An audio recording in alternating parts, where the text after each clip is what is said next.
Good afternoon, everyone. Welcome once again to Athena Games, and I am Elliot Baker. Once again, speaking to you about Star Trek Attack Wing. It's been a while. And joining me today as my first officer on the bridge is Mr. Jonathan Thurf Clark. Hello, Jonathan. Hello, Elliot. I'm his Will Riker. I'm Will Riker to his Picard. I do all the real work on the ship. We all know this. My Spock to Kirk. So either way, I'm cooler than both captains. So, we're talking about Star Trek Attack Wing today. we are, yes. Which is very different from what we usually talk about. It's very different. It's either Magic or X-Wing, and we did do an Attack Wing video a long time ago. Not in a galaxy far, far away, but it was a long time ago. I don't think. This is the first one I've been involved with, though. Yeah. I mean, it was nice for a nice change, and we have got a full overlay for that and everything. But let's switch over to the booth video, cam so we can see us. Hello, internets. Anyway, And welcome to Attack Wing Theory. and Matt Pat's lawyers are now on to us. All right, yeah. So we're here to discuss. Essentially, the briefing room is the idea is us discussing the new stuff that's coming to Star Trek Attack Wing. Yes. I mean, there's been a lot of news over the past few months, but and this is something we've discussed on and off doing. But we, especially with yesterday, the news of a new starter set coming out, we thought, what better time than now to collate all the information? Well, let's discuss this, shall we? I mean, Yes, there's been talk for a while of a version 2 of Attack Wing. there has been. It used by using the flight path system, which was developed for X-Wing. There is precedent in X-Wing of a second starter set with the Force Awakens starter The thing set. is, the new starter set didn't really... But it didn't change anything. It didn't No. It didn't change the rules apart from what little have been a FAQ'd. little bit cleanup. But it was still generally the same. 1 X-Wing, 2 TIE Fighters. The new starter set they've announced, Well, we'll get to what which we'll get to, but these are big changes that are coming to the game. Oh, fairly big. I mean, it doesn't change... It's not a groundbreaking change. I mean, No. it doesn't change the entire game. Not like you have to rebuy the things. No, and that's but- what I'm glad about. That it is look like it is going to be compatible. Compatible. You won't have to rebuy everything, but at the same time, the fact that they have turned around and went, we're not just FAQing stuff, we are releasing a whole new rule set. Because we were discussing this earlier. The thing about Attack Wing is it's a very loved game for the player base that it has, but for those who don't play it, it is seen as a poor man's X-Wing. It depends on the location, I think, because there are pockets. In fact, there are pockets in the UK and the US where you'll find that Attack Wing is the dominant game and Yes. X-Wing is actually on itself. It's just about the community and what they like. I mean, we have a small but dedicated community here of regular players. We have about, I'd say for X-Wing, we have a dedicated community of about 15 to 20 players. For Attack Wing, it's about half that. It's about half that. We're getting about, I think we're consistently hitting 6 now, at Yeah. the very least. But I know that if everyone would turn up, we would have 10 10 to 11 to 12. 12. But the thing with it is, we get people who play X-Wing who, well, I won't play Attack Wing, but when they do come over and play Attack Wing, they see how different it is from X-Wing. But one of the things, and I've always said this about it, is WizKids, especially in the early days with them just releasing wave. It was great getting loads of waves once a month, but playtesting must have been a nightmare to the point that the game became, I don't want to say broken, but it came very, very close to breaking point. There was definitely a strain. There was. And that was the problem with them just churning out wave after wave after wave. Because, I mean, unlike X-Wing where we get a wave every 6 months, it was every month. 3 ships every month. Every month. And that's quite big. And when you consider that, and then when you consider a lot of people turn to FFG, and FFG aren't the what's what I'm looking for? They're not flawless. No. They're not flawless. But No, they release a new wave, and then within a few months there's a new FAQ. WizKids, even with their FAQ, I just had a look at it. They haven't really updated it in the past year or so. It's just something they don't. They use the WizKids Rules Forum, or WARF. Yeah. WizKids Official Rules Forum, or WARF as it's referred to jokingly. Because that's people ask questions and response. Yeah. In a way, it's kind of better because it means that people get to ask the questions. Yeah. But Which is something I think WizKids do better than FFG. Like Yeah. we were having a discussion about something that happened with FFG, with one of the new releases, and the thing is, until the FAQ comes out, however many months down the line that is, they won't say anything. Whereas WizKids, like you just said, you can send a question, and they will get back to you within a day or two. Well, no, they'll take a while, but the thing is, they will get back to you. The problem is they then don't update the FAQ. No, so not everyone knows that, unfortunately. So the idea of having a whole new rule set, but so not only do you need to check the rules, you need to check the FAQ and the rules for it instead of one or the other. So I think by them saying that they're releasing new rules and they will be keeping on top of the errata and the FAQ, that is just a fundamental change to the support of the game, because your biggest worry was they were just going to let it die out. My biggest concern is we had this drought of news, and there was talk of a second edition, and it was rumours, speculation, and even they'd come out and said, "Yeah, we're doing it." But part of me wondered whether they were just doing that to entice people and just slowly letting the game die, because there was no regionals. There was no official. In fact, there was no official worlds for it this year, I think. But and I said this to you earlier. The thing is, even though we're suddenly getting all this big news and all that, apart from a few images we found, there's been we got these first faction packs coming out in the next few months. Very light. There's no pictures, no images of them. Very light information. And even then, with the card packs, they're releasing new card packs. The first of them were meant to be out in June. Yeah. And we've just found out.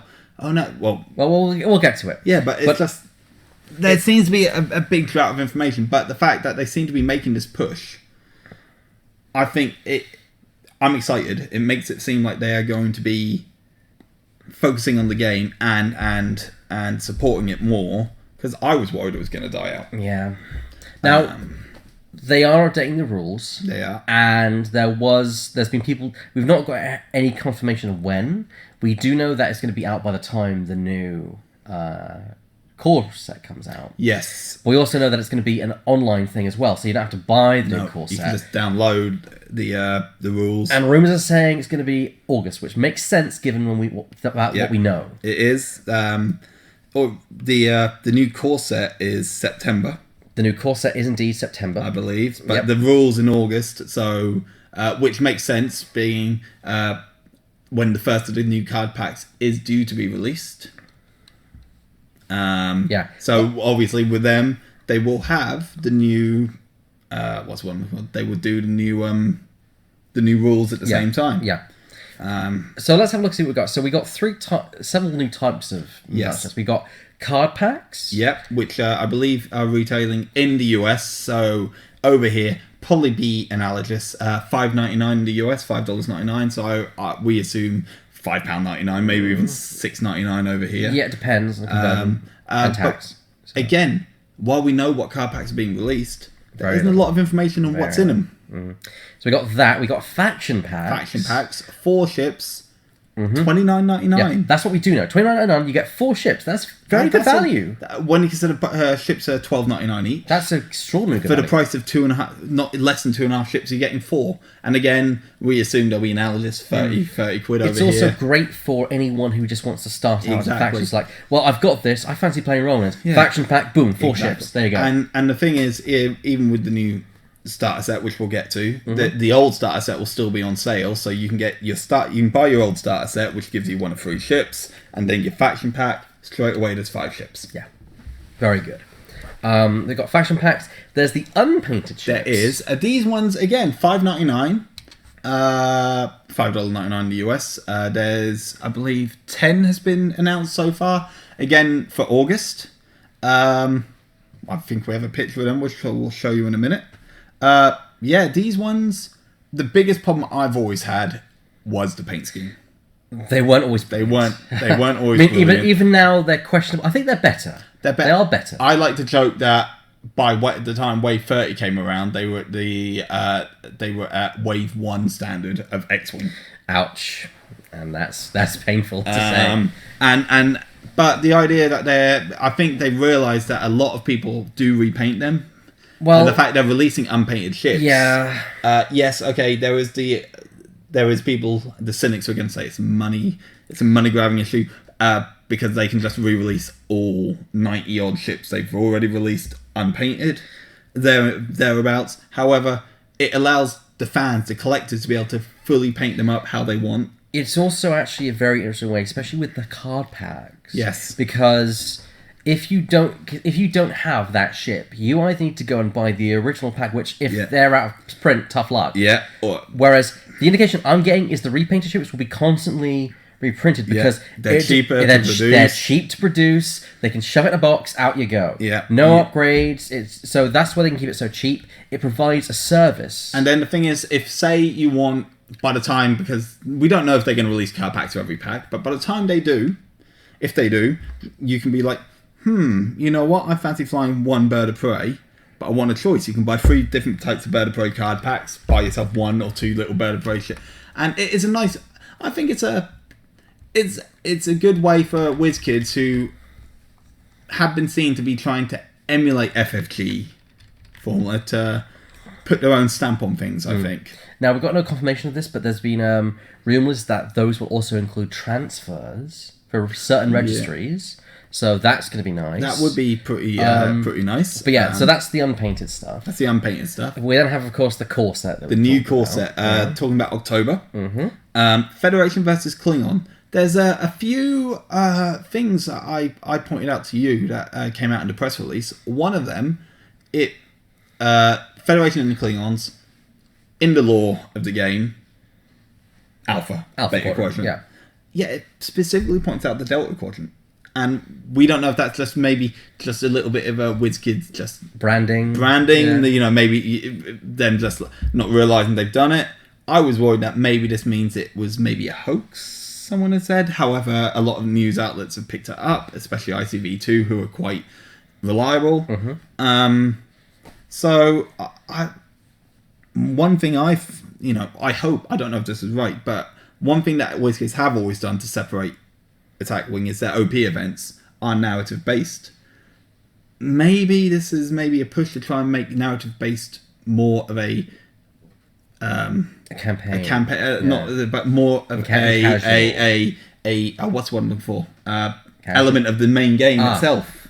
Like possibly, you know. I mean, but we'll find out. Let's talk about the card packs. Yes, the card packs first. So so let's pull it up. Yeah.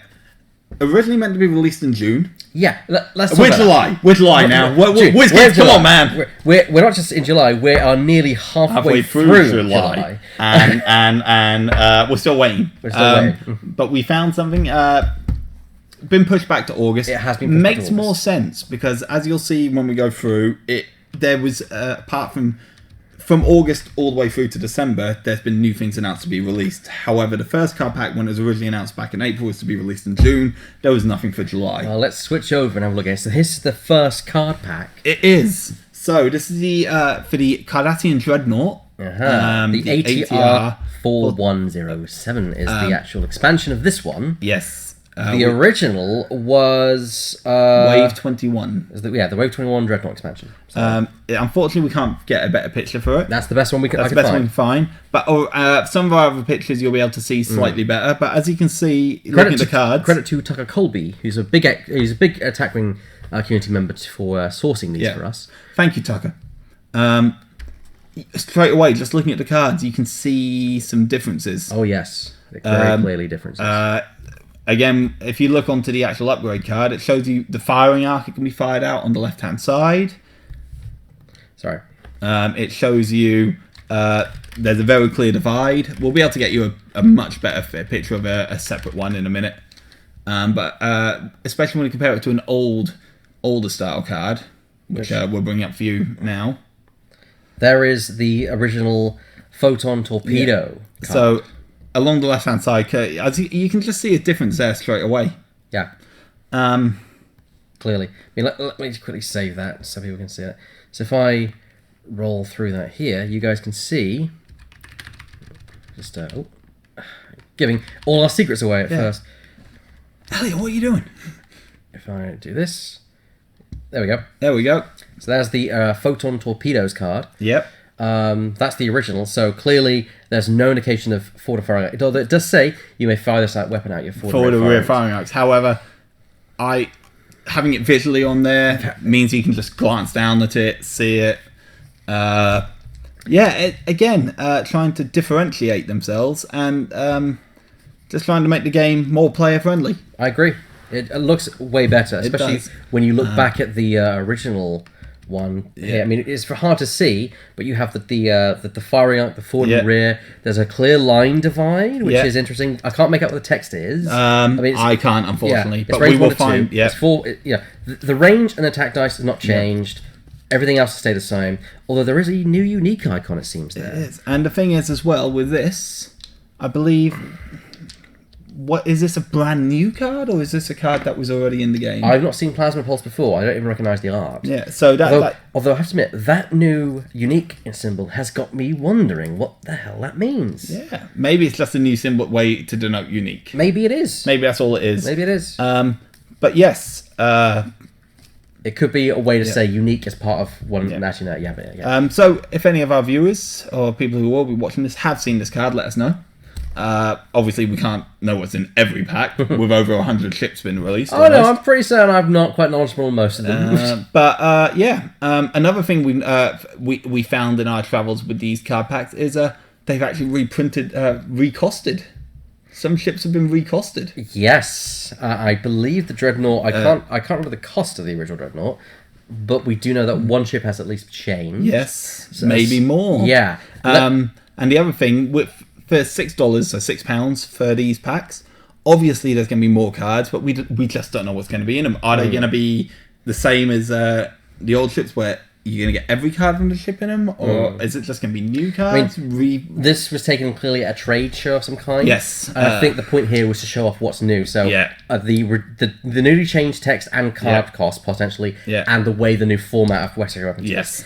Let's move on to the next thing, which, as you see on the list here, we have a list here of what they are. Yeah. So the next one is the Raptor. And much better. Much better now. So maybe it was just the way the picture was taken. I think it's just the same unique. I don't know, because look, orange, blue, silver.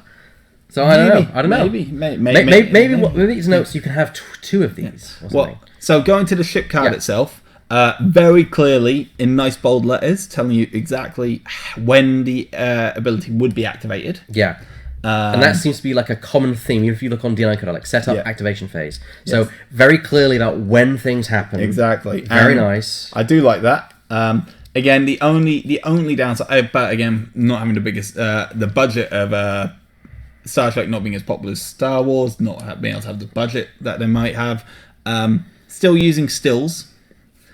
I personally like hand-drawn art, but when you're being able to pull from over 700 odd episodes of TV, 10 films, it makes sense why they do it. But I like the cards. I like, again, DNA encoded message. This looks like a new one. Yeah, it's very new. So, yeah, again, just so these card packs, not just bringing in... and here we go. Hang on, give me a second. Give me a second. Fun stops. Yeah. So when the ship suffers damage, obstacle, that's actually a nice ability. I like that. That is, but for a name, I can't pull up the picture because it's not large enough. But the original, right? So the original was the USS Somror, IKS, the IKS Somror, and 18 points. 18 points. Now 13. They are recosting. They have recosted ships. So even though, again, I believe this is a brand new name ship to the game. It is, yes. It is. New ability. So these card packs, are they going to be all new cards, or are they just going to be reprints of some new cards? I believe they are all new. Now, however, that begs another question.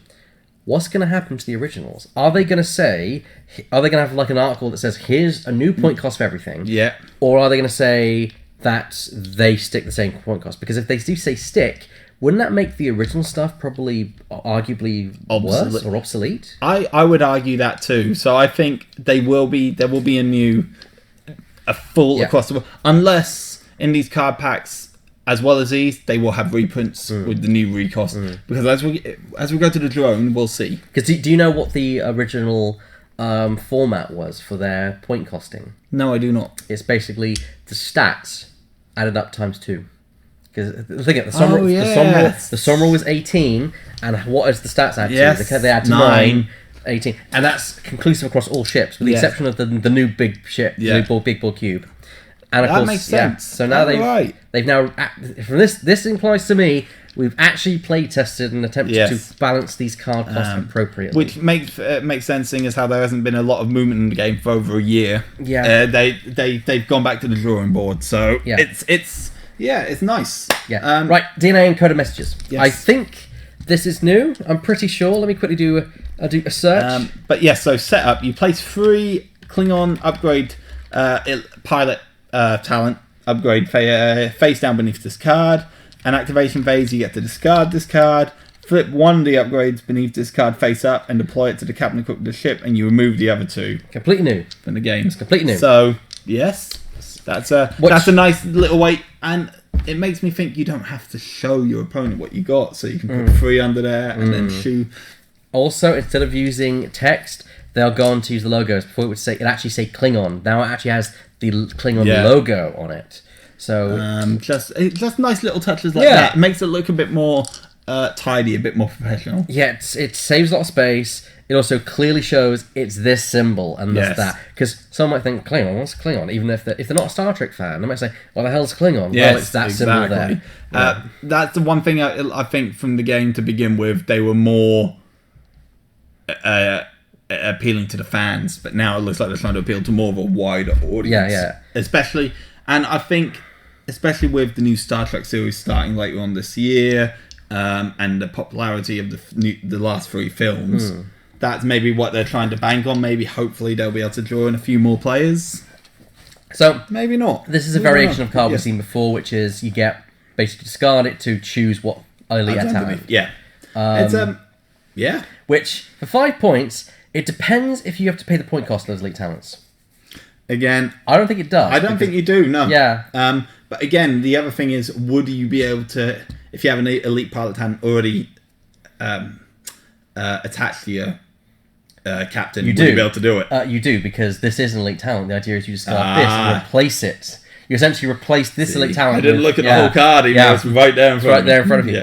Yeah, so that's the point. See, that I like that. It's a nice way to... and being 5 points, there's not many elite pilot talents more than 5 points. No, they've kind of put it as the highest cost almost, so that they cover themselves. So, but yes, that's a nice little ability, because and that on a nice small ship gives it a bit more of a bite. Well, it depends what other ones we get with it, because surely if they're going to include that, there'd be other elite talent upgrades in that pack. So, next one. Yes, the next pack is the Prototype 02, which is it's the second drone ship. Is there a Prototype 02 in the game already? No, there's Prototype 01. Right. So there you go. There we go. Which again... This is a brand new... Yes. Which again, 24 points was the original. Yes. Yep. So this is a brand new costing completely...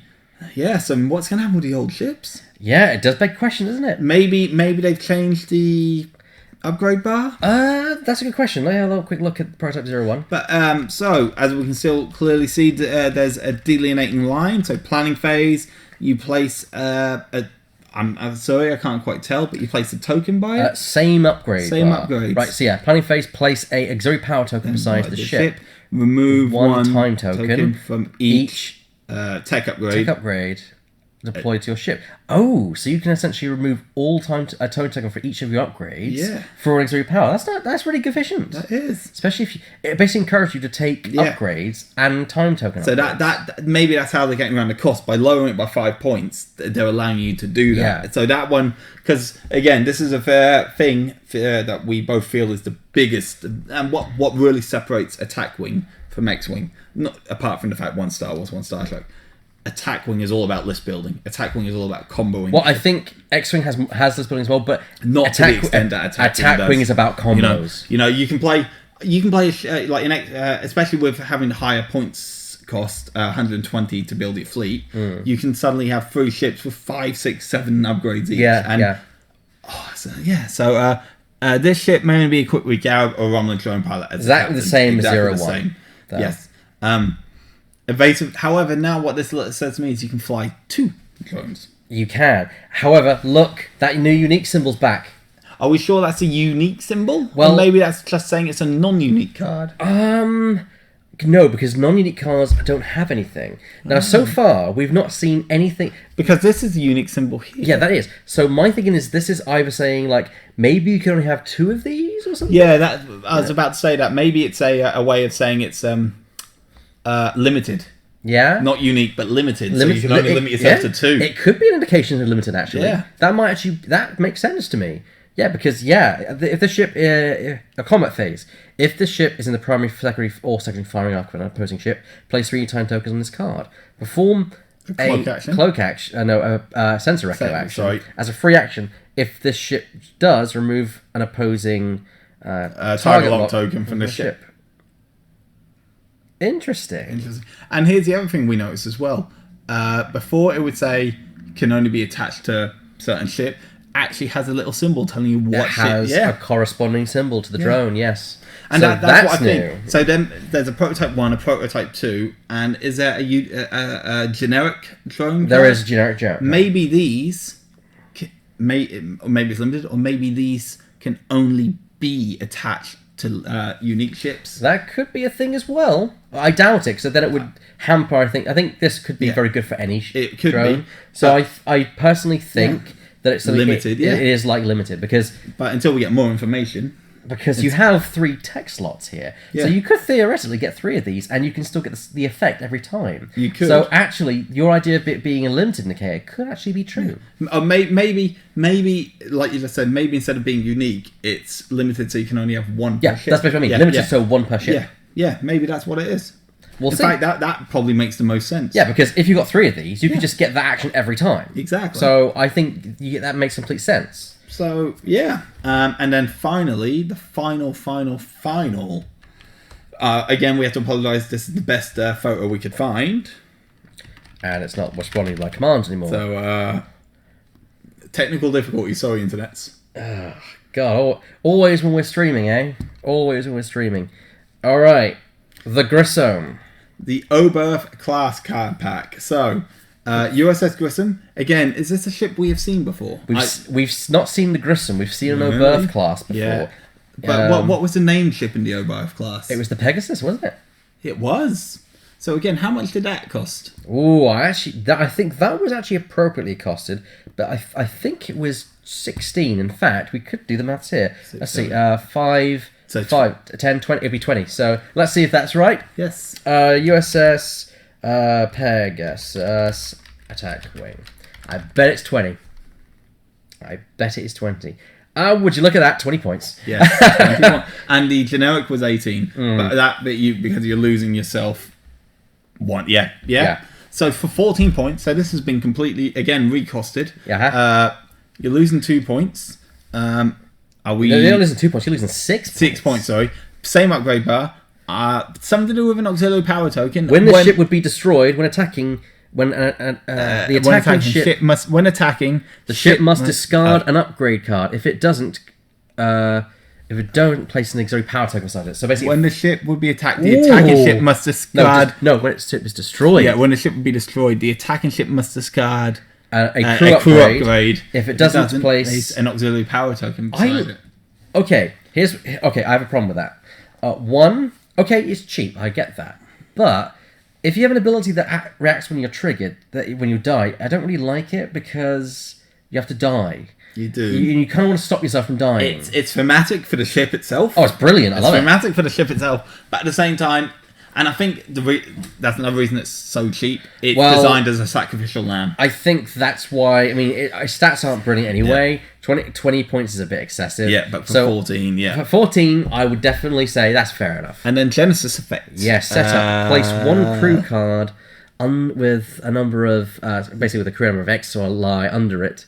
And then end phase. It's too blurry, but I think it's something like... and then there's something crew, target lock, I think, or something, or time token. Okay, my indications, I think you can destroy a planet token, but... Yeah, planet token. If you're near a planet token or something, I think you can then get a crew member from it. Wow. But you put time tokens on that crew member until... So, essentially, it works... So, essentially, you can just go, like... The planet's in the way, blow it up, remove it, I can shoot. And I also get a crew. I can shoot, I get a crew in a few rounds' time once his time tokens have taken me time. That's... I like that. That's interesting. Again, that is putting far more strategy into the game. Yeah. That is very... Because then The other thing I've always said Attack Wing tries to do is Attack Wing tries to make you think more strategically, whereas X-Wing tries to make you think more tactically. I can already see an FAQ with this though, because it's got a range of 1 to 3. 1 to 3. Now the thing is, in X-Wing, and I'm using X-Wing as a basis, if something has a range, it is classed as a secondary weapon. But this is a tech upgrade, so if you had anything that affected things at range, a weapon that attacks range 1 to 3, could you use that with that? I can see people trying to FAQ that as it's not a weapon or it is a weapon. Essentially, that's what I think we're going to get. Yeah, we'll find out. We'll find out, but that's basically what I can see. Yeah. I can see it happening. I really can. Okay, so that's the first of the card packs. Yeah. Before we go on to this one... Yeah, I've not... bring back our little... Full screen? No. Do you want to put this over here? Yes. Alright, so that was meant to be June, but that's now been slated for August. The card pack 2, Wave 2 was meant to be for August. Will it be pushed back? We don't know. Maybe they'll just release them together. Yeah. But maybe they'll release them because there's 4 in that one. Maybe it'll be released in October. So there's at least 4 being released in October. Well, we know that there's at least a reason. Yeah. So we've gotten the skinny on these. Yeah. We don't know about the Borg octahedron, which is the Queen's vessel. diamond. Yeah. And then the Decora class ship. Oh dear Lord! Which one was the Decora? It's the one and only Ferengi ship. Oh wow! So maybe that Which I've got my issues with that because in this game, Ferengi's its own faction. They've only got a shuttle, and all the rest are all Decora class ships. Maybe they'll turn it independent. That would be good. The problem, I don't know. I hope so because I think Ferengi doesn't have enough scope to be its own faction. Yeah, exactly. So I think maybe it'll be independent, or maybe dual faction. Maybe dual faction. Yeah, I mean, if they errated all Ferengi ships be independent, I'd be happy with that. We'll find out. I just don't think, unless they can get the rights to use Star Trek Online stuff or Star Trek or there's more Star Trek stuff in Star Trek. Well, they can't do it in Star Trek online, not online. Discovery, because the Ferengi haven't been met yet. So even that's not going to give us new Ferengi ships. So right now we're stuck with Decora classes. Except for the fact that Discovery seems to be throwing established canon out the window already. So who knows what's going to happen? Who knows what's going to happen? True, but yeah. So that's my issue with that. I just hope we get some new Ferengi stuff. Yeah. So card pack 3. The second one I'm very interested in, but the first one, so the Gorn Raider card pack, it's from the Wave 13. It's a Gorn ship. That was independent. We've had 2 of those. We have had 2 We've had the S-Gorn and the Gunnar-S, which is 2 different Gorn ships. One was retail, one was a prize. Yeah. And Gornaris is the retail one. The retail one. So the S-Gorn was the... And then here's the one I'm interested in. The Jem'Hadar attack ship, however, it ties to not only the Dominion Jem'Hadar ship, but the Federation Robinson ship. Well, it is a bug ship. The idea of the card packs is all you need is the model. So. Yeah, so you buy the card pack, and so that seems to imply to me there'll be cards for both in there. I think the idea of that is it's basically saying you can buy one. You can buy this, and this is. But I wouldn't be surprised if there's maybe 2 new. If there's maybe some upgrades in there that can be used by. You mean Federation? Not pure Federation, but upgrades that you can use that you can use on the Robinson already. And then the final wave of card packs in December, Attack Squadron packs. I wonder what we'll see in that. Can of worms, man. Fighters, can of worms. I personally hope they up the cost of fighters. I think they need to seriously think about how they do fighters. I think the one thing I think they need to bring in is, I'm not sure if they already have, but it really, really does my head in, where it's better if you're lucky enough to get 5 hits on a load of fighters, you only destroy 1 token. Yeah. I think they need to bring in the new FAQ that you can destroy a maximum of 2 at a time, which just makes them a slightly better, easier to handle, but at the same time, fighters are still good. Yeah, I do agree with you, actually. I think that it's important that, because yes, I get what they were trying to do with fighters. The intent with fighters was there's a lot of ships out there with a high attack dice that can literally one-shot anything. Yeah. Let's make it so fighters cannot get one-shotted. But then it created its own monster. Did, especially when, I mean, we had I don't know if this has been officially announced, but we had a store rule, we still have a store rule, where for each squadron you need a carrier. No, that's an official rule. That's an official rule now, You need is a it? carrier, which is a ship with at least 4 hull or higher. Yeah. But that wasn't the ruling to begin with, was it? Yeah, No, exactly. No. However, it doesn't stop people from bringing, and I've seen this personally, it doesn't stop someone from bringing 3, what are they called? The Vulcan ships, what are they? Oh, I don't know what the Surak cheap class. Surak class. The 3 of Surak them, class. and then 3 squadrons. Yeah, because they're the cheapest 4 hull ships. And then fighters. And then do all 3 the damage. fighters. But then don't they turn around and they say that you can only have we had a store rule that said you can only have 2, didn't we? We don't have that as an official store rule. Oh, right. It's because that was like, well, if you're going to start... Basically, we already hit, Cloaked Mines with a bit of a banhammer. Yeah, we did. Yeah, now, in the fact that we said they're now considered unique. That's the problem with putting too many store rules on something. Yeah, it can once the idea of the fight started coming out, it became a slippery slope of, well, if you're just going to keep banning everything, what's the point? And then, which I get that, but at the same time, it is an issue. It is. So, so wonder what they'll do with that. And then Herosian warships. So, quite interesting. There's 2 independents out of the 10 card packs being released. 2 Dominion. Only 1 Romulan, a couple of Klingon. Yeah, interesting. That's 10. I'm looking forward to seeing what they do. I will pick up. Personally, I'll be picking up the Romulan drone ship because I agree. And the Oberth class. Yeah. Right. Now, faction packs. What we're most excited about. Yeah. There we are. So the first faction pack. So we have 3 that have been announced: Romulan, Dominion, Independent. 2 in September, 1 in November. 4 painted ships in each. So as you can see, but they've only shown 3. So it's a mystery. It's a mystery ship. Might be a drone ship to go with the new drone card pack. Might be a it might be that's the science vessel. So might be the scout vessel. Might even be the scimitar. We don't know. It depends on the point costs because they want probably these to be 100 points together. 120. Oh yeah, 120. Good point. 120 altogether. So. But if they're recosting cards as well, because who knows what card if they're going to redo the cards in these, we don't know. Yeah, because looking at that, to make that up, they probably need another Dederidex in there or something. Maybe another. Maybe that's why they're only showing 3 because there's actually 2 Dederidex. It could then be again, the Dederidex Valdor, that maybe a scimitar, and then for Gemheader. But that to me for Dominion, I'm wouldn't be surprised to see a Cardassian, a Galore class. I'm glad we got Dominion. We've not had Dominion stuff for ages. No. But I wouldn't be surprised if we got a Galore class or a Breen ship in there. I wouldn't be surprised either. I think that's probably the strength of the faction. Yeah. That's what should have been with Ferengi and such. That's why they should be independent, because Independent's a great hodgepodge of those. Yeah. Different factions that are not big enough for their own. The way to have gotten around it was you make the Ferengi each ship unique, and throw them in independent. Yeah. It's the way to do it. Well, there we go. So yeah, and then the independent that's coming out. Who knows what will be in there?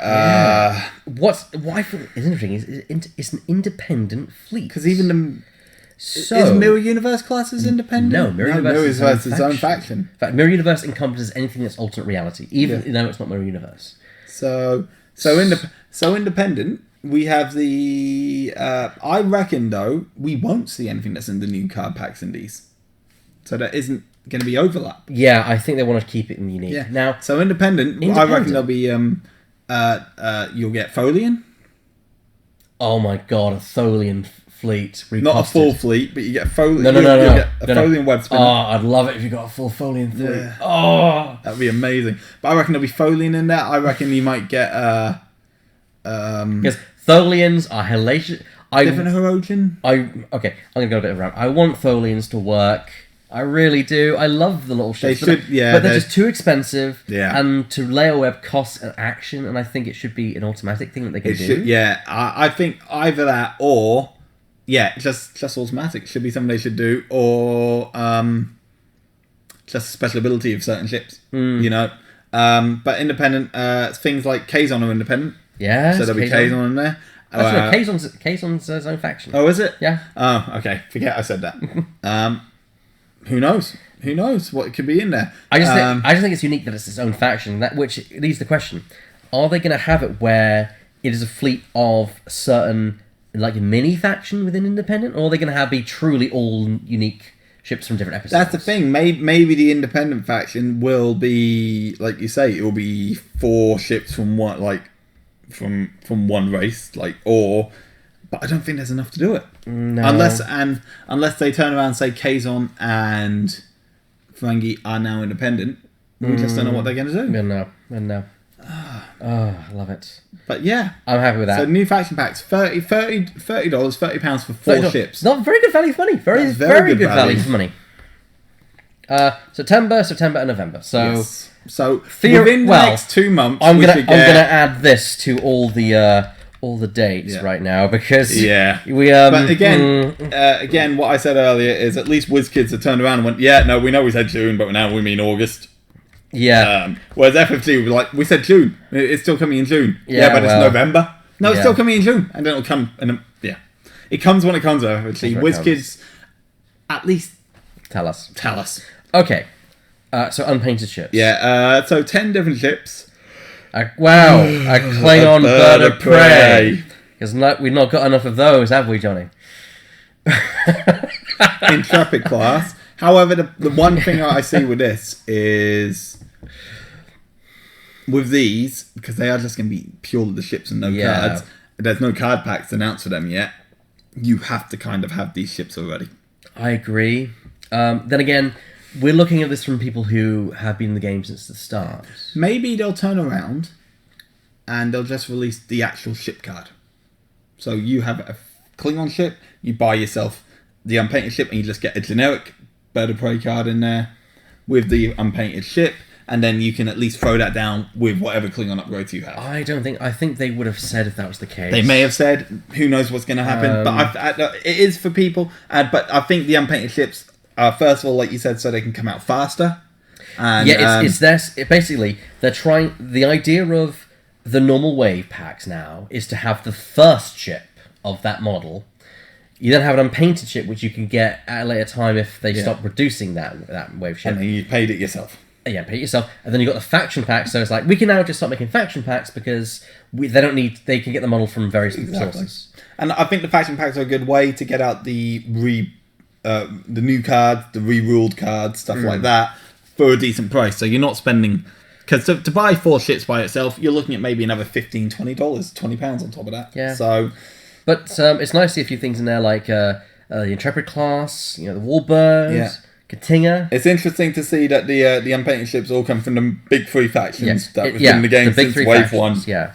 It's also all the hero ships. It is. We've got Voyager, we have the Defiant, the D, the Enterprise, the E, and of course the original. Which, is that the refit? That would be the original, because it would say refit. I agree.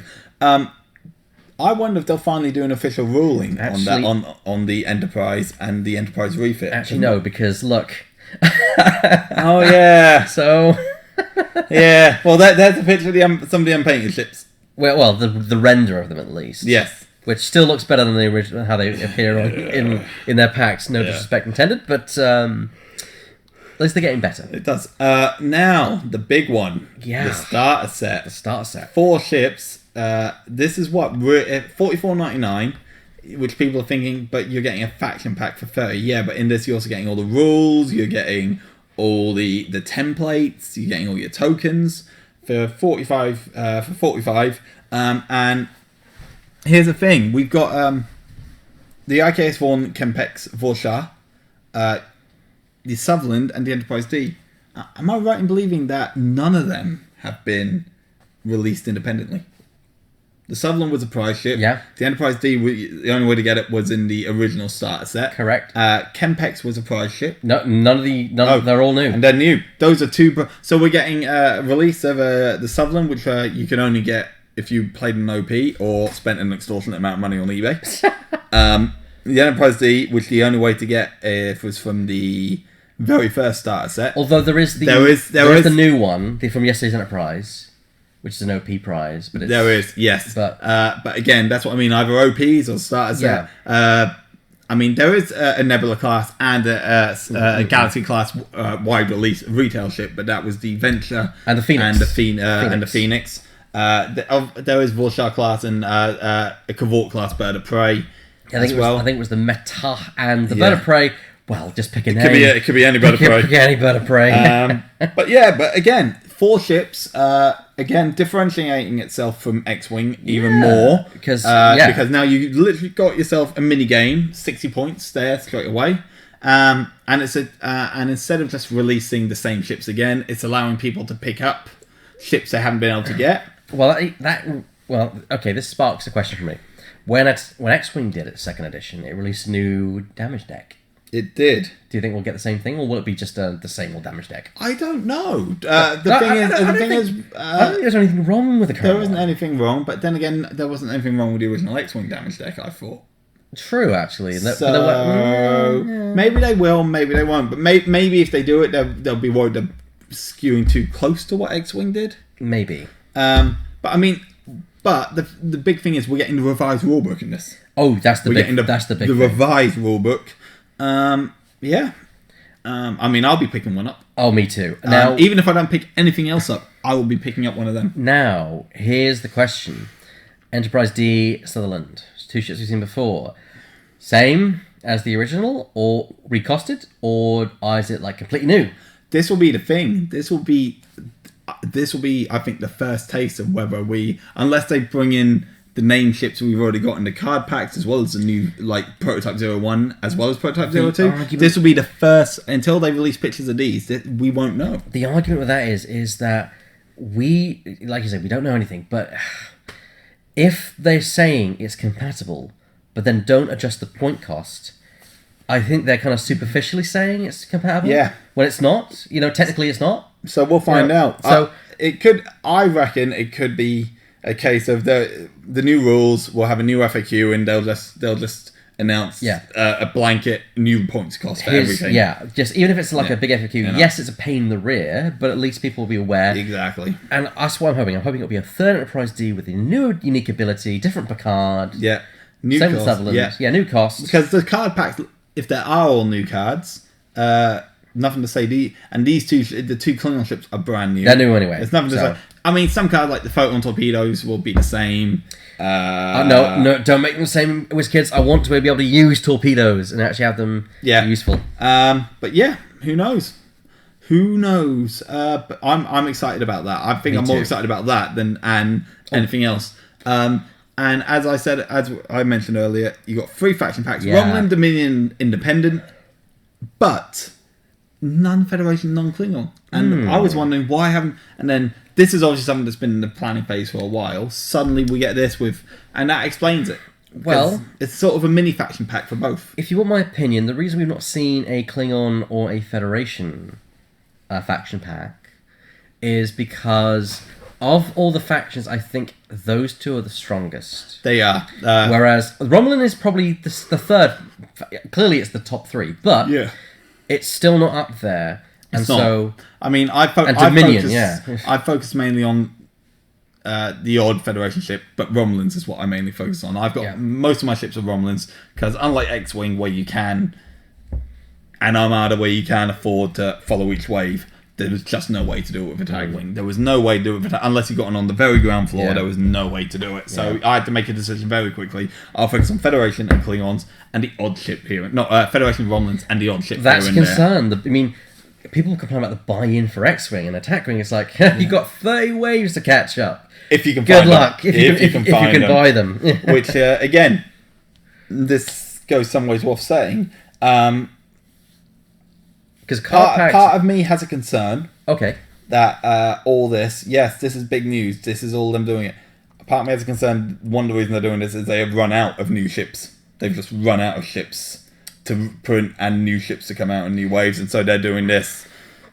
Well, that will be discovered with the Compek and the Vaughn. In fact, it'll be discovered with all the ships because, technically speaking, we never saw. We saw Prototype 2 because that was in Enterprise. I don't think we ever saw another dreadnought. No, I don't mean. What I mean is Another ship type. Another ship type. Okay. So these are all like being released for ships that are already released. Yeah. But I think is it because they've literally run out of new ships Oh, they yeah, can print yeah, and yeah. release, and so they're having to go back and support what they have, which in a way works, balance out the game more, make it more playable, make it less. I hate to use the term broken, but make it less breakable. I mean, my argument is they need to get another avenue of stuff. They do. In fact, even if they say to CBS, Paramount, whoever retains the rights, even if they say, "Can we hire a designer to design new ships for our factions?" They could do, but at the same time, Star Trek Online has gone that route. They for the Lunar class. The Lunar class was no, that crossed over from a book. It did cross over from a book, but there was so much trouble with there that. was so much trouble with it. But the thing is, they wanted to bring it in. They wanted to design it, and even though there was already a design for it, they just wanted to import. And there was so much legal wrangling going on around it, so much trouble going on with it, that they basically turned around and went, "We're just sticking with ships that have been in the show."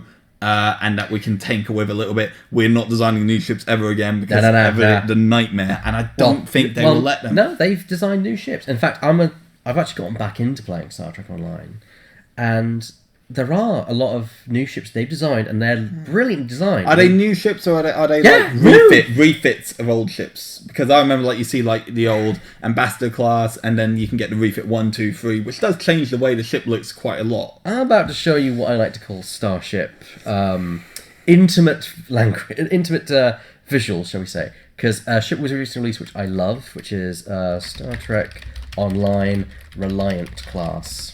An actual ship called the Reliant class, and boy, does it look absolutely gorgeous. So of course we all know these, but there is something called the Reliant class, which it is this.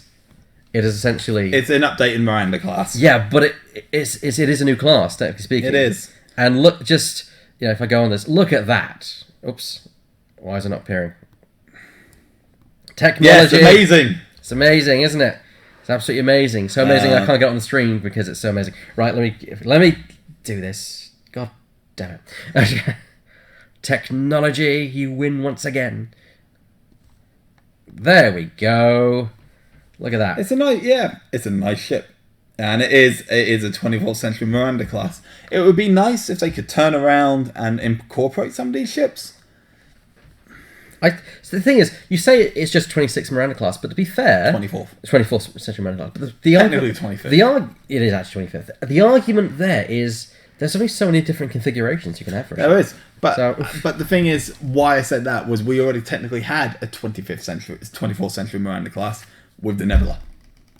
Yeah, but the Nebula's more of a science vessel. This is a torpedo cruiser, essentially. But then again, so was the original Miranda class. They were very much science vessels. But then again, there's some ships we haven't seen. We haven't seen the Soyuz class yet. Yeah, like the Bozeman, which is a Miranda variant. It is. So there are ships they can do, but again, I'm hoping when they do get back to releasing new ships, let's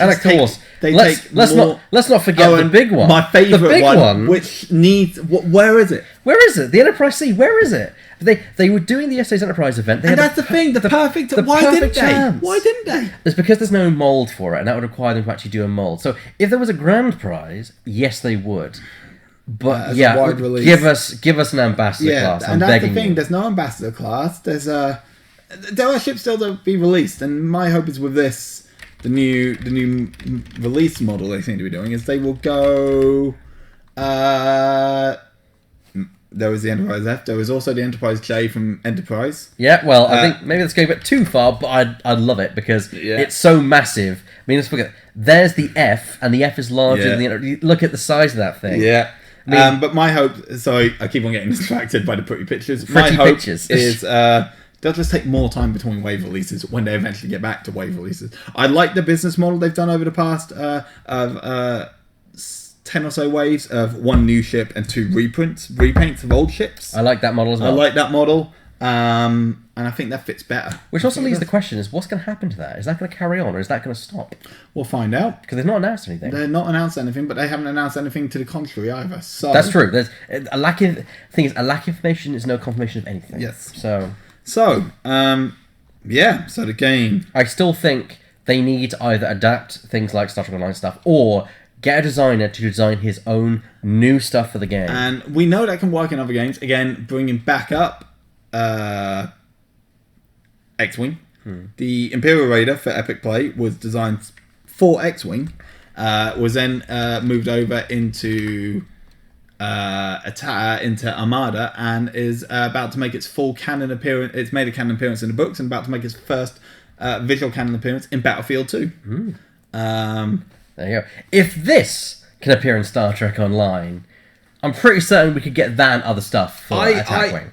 See, I've done a bit of research into this, and it is all legalese. It is a legality It's legality because the films are owned by Paramount, who does own CBS, but WizKids have licensed Star Trek from CBS. They've only got a license for the TV series, but the first 10 films as well. Yeah, it's all legalese. We'll find out what's going on. I mean, to be fair, I think it's in CBS / Paramount's interest to allow it because it's just more revenue in the end. But with Discovery coming out, no doubt there'll be stuff from that. Oh yes, no doubt there'll be stuff from that. The fact there's new Star Trek coming is probably the prime reason they are looking at revamping this. They want to attract people from because show with Discovery. Especially with the trailer and what images they released, even though where it's meant to be set in the timeline and it is meant to be set in the main universe, it looks very, very, very much like JJ verse, the Abram verse.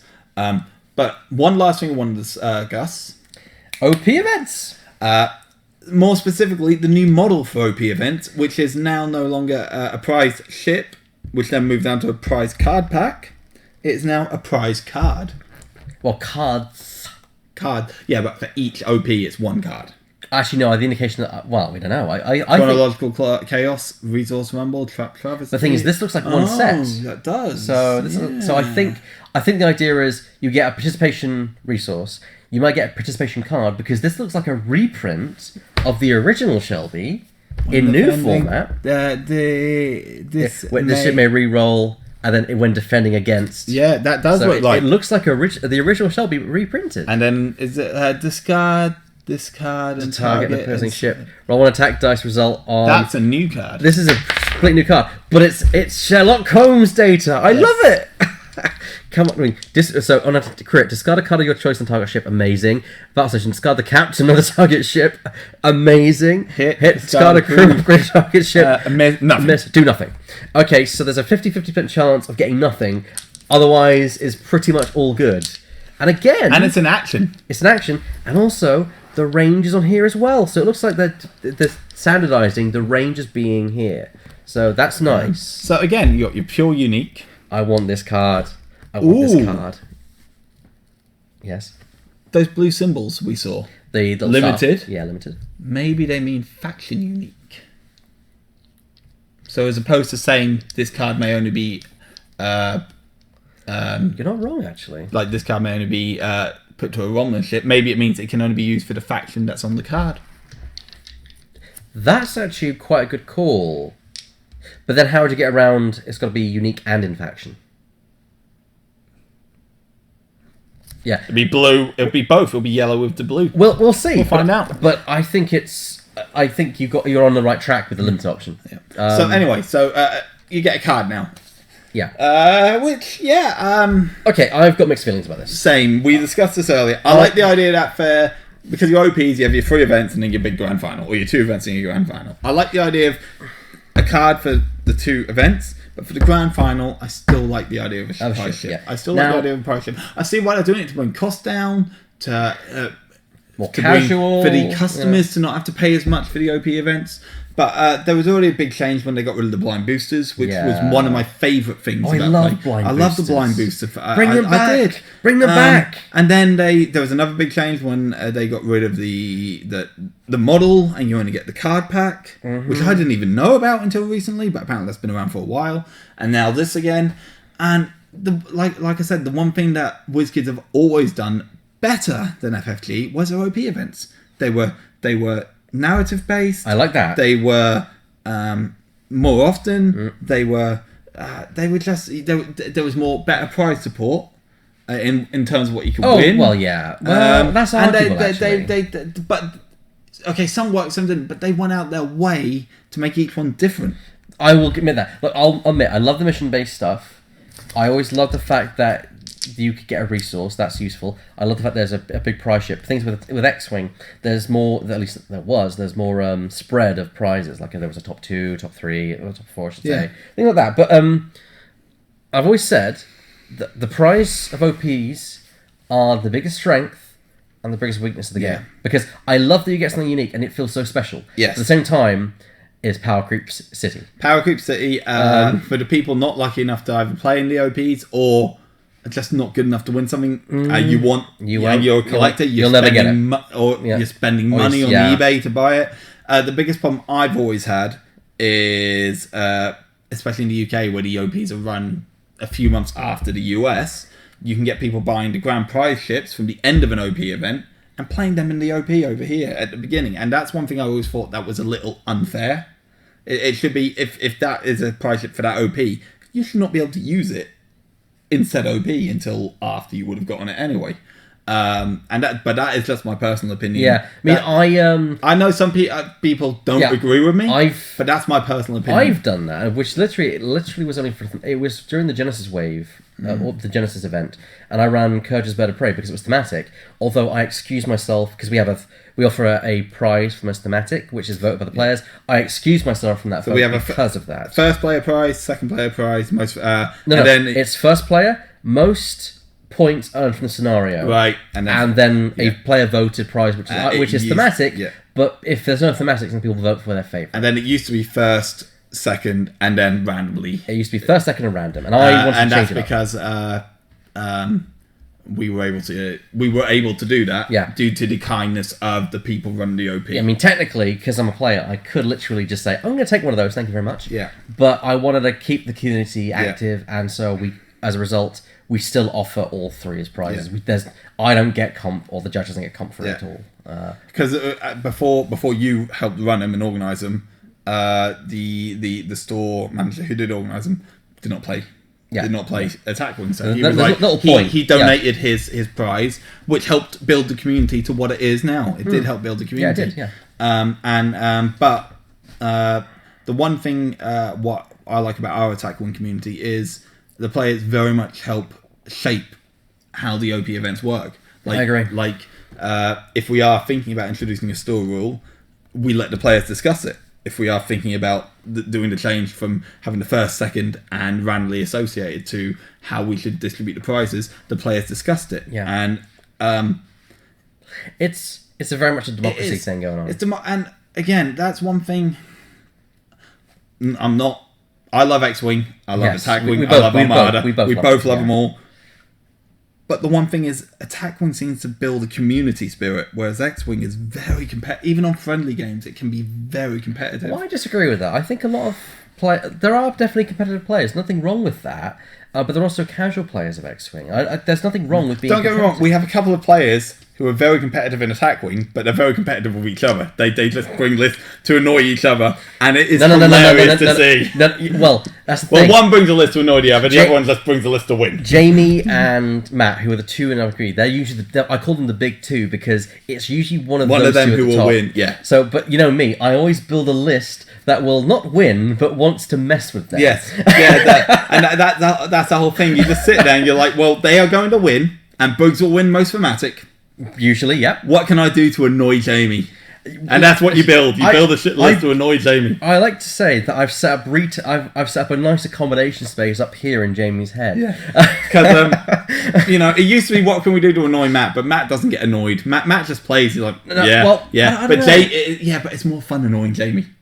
No, I don't think it is for me. Let's not rag on people. But I mean, I enjoy just and I don't do it in spiteful. I do it. We do it for fun because they are really good players. They're really good players. I mean, whatever I do is not going to phase them. It's not. It's not going to affect them at all. But you are the mad scientist anyway. Yeah. You do come out with crazy combos. I mean, I was so proud of that last combo that I made with Matt against Matt. It was so fun just to see him try and puzzle out how to win, which he did. But that is the best thing about Attack Wing, the fact that it is like a puzzle in some ways. You got somebody with this crazy list, and you sat there and you're like, right, how can I beat this? And Not you're always. sat there thinking- yeah, Not not always. always. Sometimes it is a case of I roll up, roll my attack dice. Oh look, you've won. It's basically, I've always said that Attack Wing's worst problem is essentially everything comes eventually down to a jousting match. it does. There's only so much you can do. Yeah.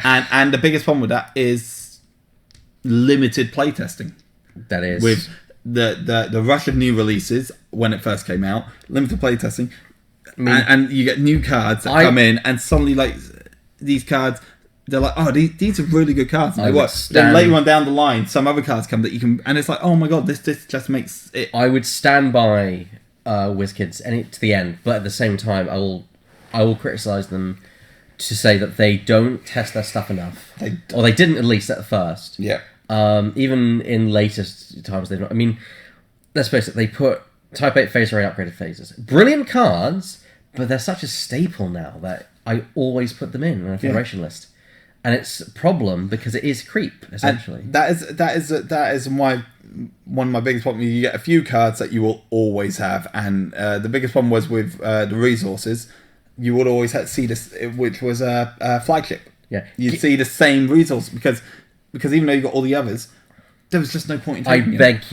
I beg you, WizKids, give people a reason enough to run something other than Picard 9 that gives double actions. Yes, please, exactly. Because you always see him because he's so efficient. If someone shows up with a Federation list, 95% chance is Picard's there. Well, not just Federation, with any list. It's true, with any list, he will be there because he gives ships. There's a guarantee. There's a guarantee that in our OP events there'll be at least two. There'll be at least two. And I run Ahab Picard because Ahab Picard is fun. Ahab Picard is really good fun. I just like that. Stuff. I get rid of a dice static crit. Effective. Yeah. But here's the thing, what maybe WizKids could do, talking about out of the box thinking. Let's look at the mirror universe. You have your DS9 era mirror universe, you have your TOS era mirror universe. Why not a TNG era? Give me era. I'm waiting for the faction pack for Mirror Universe, WizKids. Just saying. Seeing what's in there, yeah. I want my NX-01 Enterprise, ISS NX-01 Enterprise. It's just ISS Stargazer. Gimme. Who knows what's going to happen? Wouldn't it be fun if the Mirror Universe literally was a mirror faction? So you have mirror ships of the ships that are already in the game. Yeah, I'd love that. And maybe that's what they'll do. But again, lawyers. And CBS, and it depends. I really hope that because at the same time, straight away, Attack Wing goes right against. It does go against what Gene Roddenberry created Star Trek to be. Yeah, it does. The whole point of Star Trek was this diplomacy in space and this utopian future.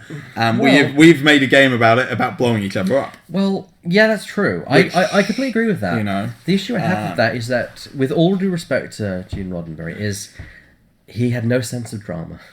He did because we all love the original. We all love original series. It's amazing. However, you go back to it now, and there are some episodes that are very, very on the nose and very, very. And especially when you see that roll over to TNG, where even the first few seasons, where it was in trouble. But then but it was the fact that everyone likes each other. There's no conflict between characters. Yeah. They all like each other. That doesn't create good drama, though. And that's one thing I am excited about Discovery for, where they've. Sorry, this is just gone from being Attack Wing to Star Trek in general. Well, you can go away now if you want, but. Very quick before you go away, none of these OP events are related to an episode, from what I can tell. No, they're not chronological. That could be anything. That could be all good things. That could be Resource Rumble. Well, that's related to resources, I know. So we'll find out when they get announced. Right, back to our discussion. Yes, Discovery.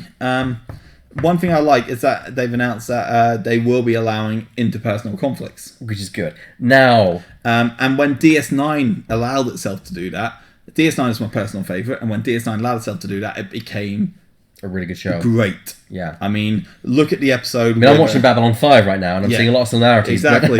But look at the episode. I think it's season 6 of DS9. Cisco brings in Garrick to help him get the Romulans on their side, and Garrick brilliant episode assassinates the Romulan admiral basically because of course he would. And then there's that a great moment of conflict at the end, which never carries over. Yeah. Okay, so DS9 did play conflict a little bit with its interpersonal characters, and when it allowed it to run on and on, it was brilliant. But it. Give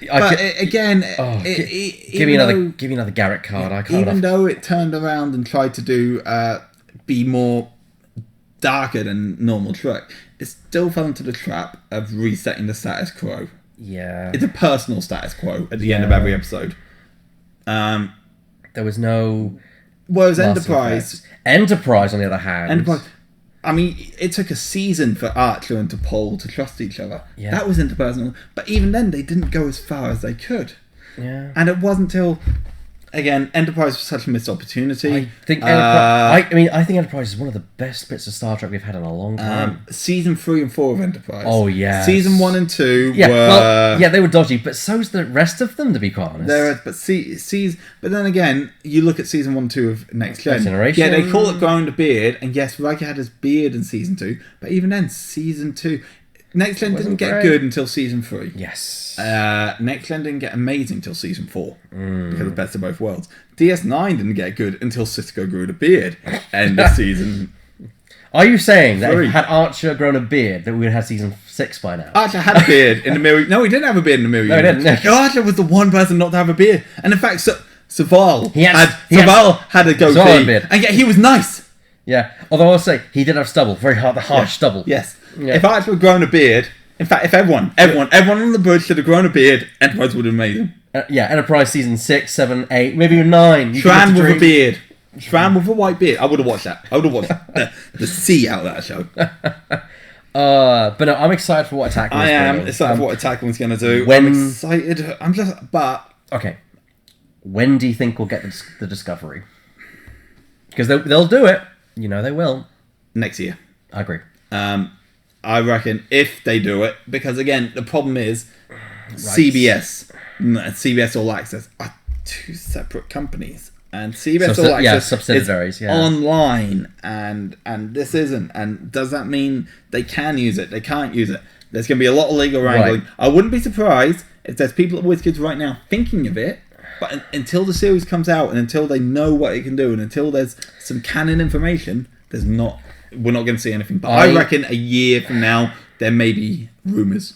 I think that CBS/Paramount needs to adopt the same attitude it has to Star Trek Online, which is Star Trek Online originally started with that whole mess with the Luna, as we discussed. And they originally said, we're not going to ever put JJ stuff or anything else in the game. And now they have. They put a load of stuff. They've made They've made some new TOS ships. And, oh my god, they look gorgeous. I mean... Again, more Starship solicit images coming up. So, prototype Dreadnought. Spelt completely wrong, but when you look at this and see this, and that's in the game. That's in the game. That's awesome. That's amazing. And ships like that, that is incredible. And then you've got there's it from the front. Then, of course, you have... What is it? What else we got? The Star Trek Online... what is it? The Pioneer class. That's another class. Look at this. It's... Yes. Or the Ranger. The Ranger's my favourite. I fly this in Star Trek Online. The Ranger class. Look at that. Okay, now here's a question for you. Yeah. Bucket list wish. Anything. From anywhere. Anything Star Trek related, what would you want in Attack Wing? Oh, that's like opening the cookie jar. I would want the Ares class from Axanar. Which we know would never ever happen. Would never ever happen. But that's why I said bucket list wish. Bucket list wish. As crazy as you want. The Ares class from Axanar. As crazy as you want. That is... I mean, there's so many options that I'd love. I mean, the Star Trek Online ships for a start. I'd love those in there. But if you were to put like a quantifiable, what's the one ship you really want to see, which is surprising, and I think it will surprise you, the answer. The Enterprise C. No, not that. Well, yeah. But... The Enterprise. Forget mine. I want my ambassador class. Yeah, but come on, WizKids. It's so simple. They could easily do it tomorrow if they wanted to, which is the NX-01 Enterprise Mirror Universe version. Yes. And why they haven't done it, I don't know. No. I don't know. They've now got some of the Marine Vest crew from it in the US Defiant pack, because they've got a deep price pack for the Marine in Darkly. Gives you Mirror Archer, Mirror T'Pol, Mirror Tucker. So why haven't they done it? Who knows? Who knows? That's the thing. They've missed out like Hoshi and all that. So I'm hoping that maybe there will be. Maybe there will be. Please. And and the one thing we'll find. Yeah, I wouldn't mind a Lunar class either. A Titan. Yeah, the Titan would be nice. Titan would be nice. It would be nice. It would be nice. The Excalibur would be interesting. Yeah, that's what I was about to say. If they can start to look at further afield into the expanded universe, which is owned by CBS, they need to. Things like that's the thing. You can suddenly you've got access to 2 Ambassador class ships. You've got the Excalibur, and then you've got the all right. Then you've got the that's the key. Empire C. Then you've got the Excalibur Galaxy version. This game will not last too much longer if they are not given the scope to either create their own stuff or introduce stuff from non-TV Star Trek media. So what do you think then? Do you think maybe this is WizKid's last gasp effort at getting more audience interested in the game, so they can turn around to CBS and go, look at this. More people want to play this game. Let us have access to all this stuff. I think with the return of Star Trek to TV, they really want to push it hard, and they are trying to push it hard. But I do think it's a last gasp effort. If nothing comes of this, curtains. Maybe that's why they pushed back the first card pack from June to August, because the series was originally meant to be out in May, and now it's out in September. Oh yeah, well, that's it. That could be the reason. It would tie in with things, because when is the new and maybe this isn't even WizKids. Maybe this is CBS having turned around and gone, push it back a bit. Maybe we don't know. We don't cannot know. assume that. No. Now here's a question which I have, which is actually related to the other game, which is X-Wing. The other game, yes. Now, do you think X-Wing or FFG could look at this and see how successful this version 2 is of Attack Wing? I reckon they'll look at it. I reckon no matter how successful this is, it's never going to touch X-Wing. Well, no, that's not what I'm saying. No. So what I mean is, I honestly don't think FFG would care. I don't know, because there's been a lot of talk in X-Wing that the game is starting to get bloated and kind of needs a version 2. I don't know if I agree with that, but that's what people are saying. And if this is successful, especially if they recost things in an FAQ, you think that might alter FFG's opinion of, well, we're not going to FAQ point costs?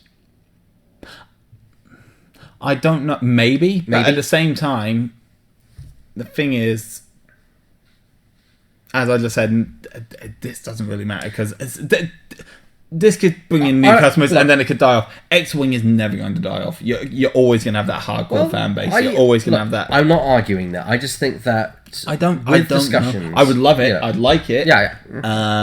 My other problem is I think FFG have far too much on their plate in regards to how many game systems they are playing, that they may not actually have the staff to revamp X-Wing. Well, don't underestimate their staff, man. They got a good bunch up there, more than the WizKids would on Attack Wing. No, that's what I mean is they've got a big staff, but the staff, like you say, they're already 2 years in advance. So if this is something that they're going to do, this is something we're not going to see until after episode 9, which would be the perfect time for a reboot, because all the new stuff is out potentially. But yeah, I'm just saying theoretically here. I would like it. I'd like it if they did. Like you say, with X-Wing, there is some things they need to, especially in regards to points. 2.0 will come for X-Wing, just a case of when. That's really what it is. That is the thing. Then again, you've got to look at it. But then again, FFG have got... what's the word I'm looking for? There was... Yes? Hang on. Armada? No. There was already...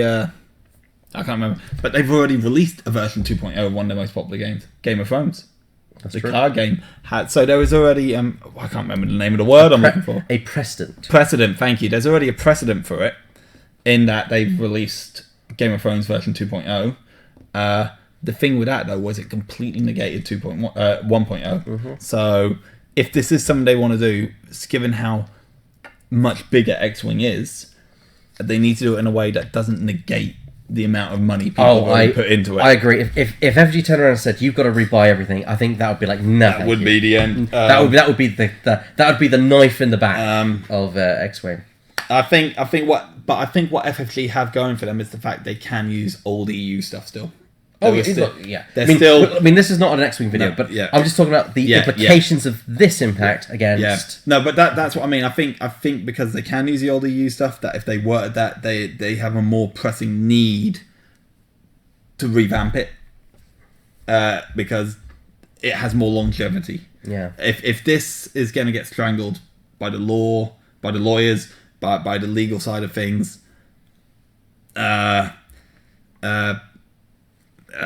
matter what happens, FFG won't, but they could get strangled by just however bloated they will become. So I do agree. I want to see a version 2. I think they need to do a version 2. I just don't think it will come from this. I think if it is going to happen, it's something they're already thinking about. Yeah, I mean, I think they may look at this and see how it works for their competitors. Exactly. They might look at it and go to themselves.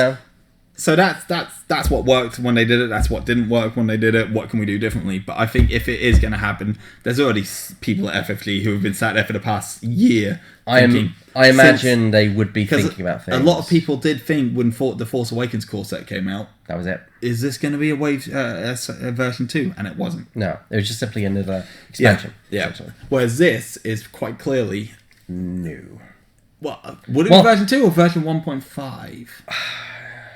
I think it's version 2 without them actually saying it's version 2. Thing is, if it's a version 2, to me that sounds like a completely start over. Where version 1.5, they've rejigged the rules, rejigged points cost and stuff like that. But they're not negating everything you've already, all the money you put into it. Isn't that what version 2 of games are anyway? Usually, because don't forget that unless this is very different, it's a physical medium.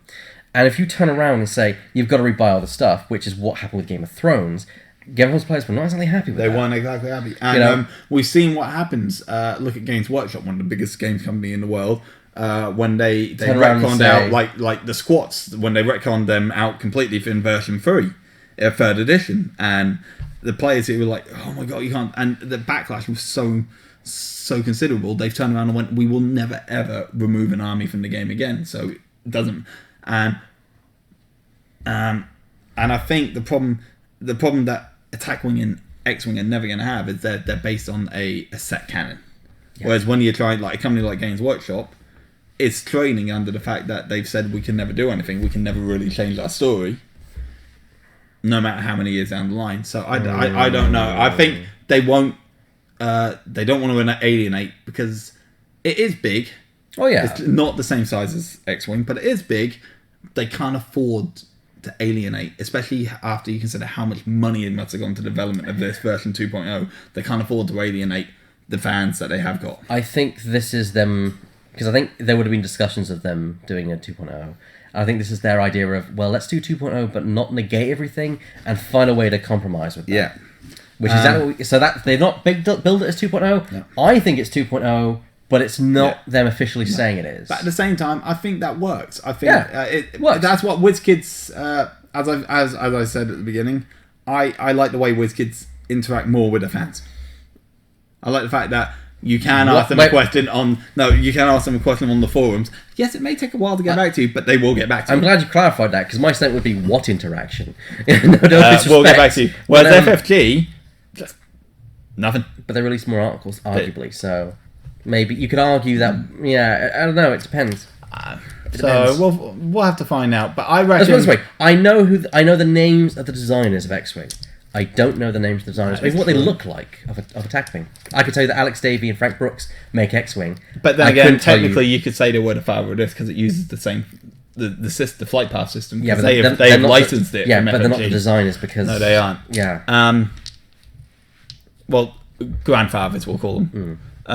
But yeah, so this new release schedule up until the end of the year, I think that's going to just be a way of keeping them on the toes. Not on their toes, but it's giving them breathing room. They can do all this while they're starting to think, right, what can we do in the future? What new ships can we bring? What can we develop? What else can we do? And it's going to allow them to do more time for playtesting. It's going to allow them to think about the ramifications of new ships more. Yeah. And even if they turn around, they go, we're going to be still doing wave releases once a month, but we're going to be reprinting and 2 ships and only giving you 1 new ship. That's going to be a lot more cost viable. That's going to be a lot easier for the fans to keep up with it. It's going to be a lot... Yeah. Well, this is the absolute well, even then. Look at so that. Wave 31 in July, which we still haven't seen. Actually, Wave 1. Wave 31, I believe actually did drop. Did it? Let me double check that, but I'm sure it did. Because I'm pretty sure Wave 31 was the Reliant. Attack I might have to buy Reliant now. Wing Wave 31. Wave 31 is the Jet Radar attack ship, the USS Enterprise prospect. Oh, that's really And so attack fighters. first attack wave attack fires, USS Enterprise. Oh no, it's not dropped yet. Well, not here at least. And it looks like it's all reprints. Yeah, in fact, that was the same with Wave 30, which did drop recently. Which Wave 30 Star Trek attack wing. Wave 30, not 20, 30, which, God, 30 waves. Still boggles the mind with me. Wave 30 is the Reliant, the Valdor, and the Coraga, which, again, all repaints. Which makes me wonder if that's the idea of the standard waves, that they are now repaints or standard ships, car packs are now new stuff, faction packs, new stuff. And That might make more sense. And they just now. cycle through the waves. But from Wave 32, whenever that comes out, do you reckon they'll have recosted all the ships, even in the reprints? That's a good question. I couldn't answer you that one. Possibly. Well, we've been discussing this for over an hour and a half. I think it's time we let our audience go. Yes. Thank you for joining us. Thank you in all the for joining briefing room. I'm sure we'll do this again. Maybe towards the end of the year when everything's been done and we can see exactly what's happened. No, because you go on active service. I do, but then I'll be back. That's what I mean. Well, no, After everything's been done and released, I'll be back. But you go on active service, so I'll see if I can find someone to. That's what I mean. You can do something, but then we can probably do a retrospective of after everything's done, like what exactly has happened to the game and all that. But I think it'd be nice if we started doing regular streams with different players. Different players. Yeah. We have games going on because we have a very swanky, of course, overlay. Yes. Which I spent a lot of time working on, as you can see just there. Look at that. Yeah, it's swanky. It's not a full complete overlay, but it's... you know what we could do? Oh, what's that? We could do a stream of the big board cube game. That'd be fascinating to do. That would be fascinating to do, but you'd want to play in it. Yeah.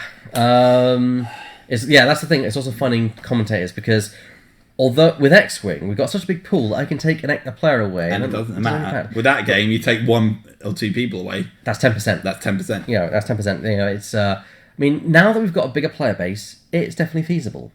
But it means that 2 players are then not playing, and so that does impact things. I mean, I don't mind. It'd be nice to see. But yeah, I agree. Maybe it's something we record and then commentate over. That actually sounds better to me because it means we get the content out there, and we can focus more on production value, record it, and get it out there. And I think it'd be something that it's different from X-Wing. People would want to see because, like I say, X-Wing you see the same, but with this, we have people asking all the time for Attack Wing videos. Exactly. All the time. When are you going to do more Attack Wing? When are you going to do more Attack Wing? Well, hopefully this will tide people over for a little bit until you can get another one out. Do you know what we're doing? What we're doing next week? We've got an OP event on the Thursday the 20th of July at 6:45 p.m. Shameless plug. Maybe we can record that and then see what we do. Yes, we'll see what happens with that. Well, thank you for joining us. Yes, indeed. Yeah. See you when we see you. See you when you see you. My name's Malik Bacon. I've been joined by, of course, my first officer, Jonathan Thurf Clark. And we'll see you. So, see you when we see you. Helmet ready and engage.